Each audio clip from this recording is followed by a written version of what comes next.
I am curious about the sorts of the sorts of phenomena that maybe take the first group, the pejorative accounts, the pejorative content accounts, what they can't account for, Yeah, to use good, that word again, good. that makes you want to reject them. Well, I have a lot of problems. One of them is the one you began the discussion with today, namely that no one actually ever gives you the meaning. You say, what is the meaning? So it's particularly pernicious because, there are many slur terms in English for the same group. So we don't have a single slur term. There's some groups of individuals that we slur in many different ways. And we'd all agree that some of these slurs are worse than others. So some people say the N-word is the worst word in the English language. But there are a lot of other words so words that were popular in the 50s and 60s as polite ways of addressing African Americans are now considered offensive ways of addressing African Americans. And in fact, if I'm not mistaken, Lavelle was telling me relatively recently that even in choosing between black and African American, there's some debate going on. One of these terms, I forget which. One of these terms is preferred over the other. And same thing with homosexuals, same thing with women. One of the worst words in the English language is a slur term for women, but we have a lot of slur terms for women. But they don't have equal force. So you'd expect that if you think it has something to do with meaning, you would hear the meaning and you would see, oh yeah, that's much worse than this. But in fact, if you look in the OED under any slur term, think of all your slur terms that you know about for all the different peoples and groups and so on. And you look up in the dictionary, it says slur term for X. And then it says, what does it mean? Well, it means, for let's say it's a slur term for women. It's a slur term for women, which means something like is inferior on account of being a woman. So it's in virtue of being a woman that you're inferior.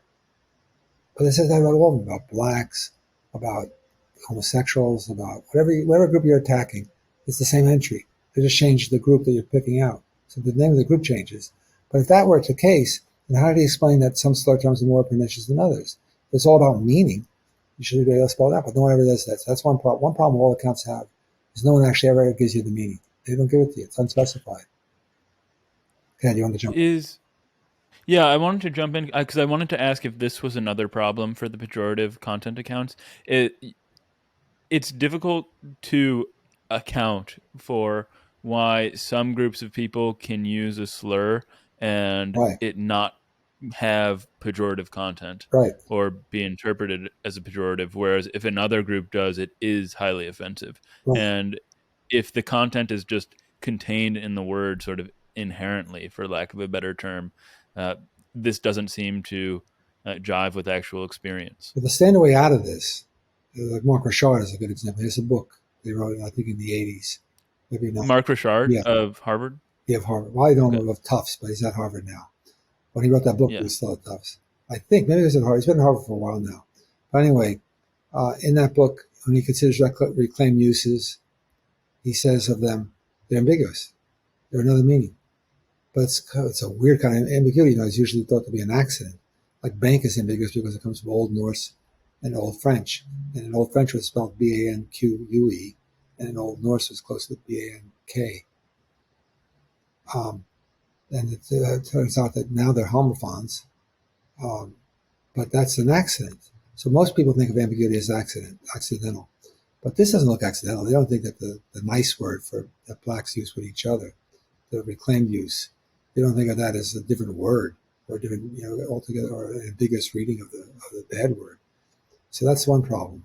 But that seems to be the common view for the predicativist is to say, for any pejorative content view, is to say that it has a different content, which seems crazy. It seems as though its ordinary content plays some role, right? I mean, you think that the same associations are there, but there's something done, some kind of speech act which flips them in some way or other.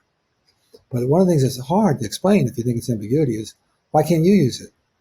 If it's just ambiguity, why can't you say, "Oh, I don't mean the bad one, I mean the good one"? When I spoke, Right. yeah, why can't you do that? So what's prohibiting you from doing Hmm. that?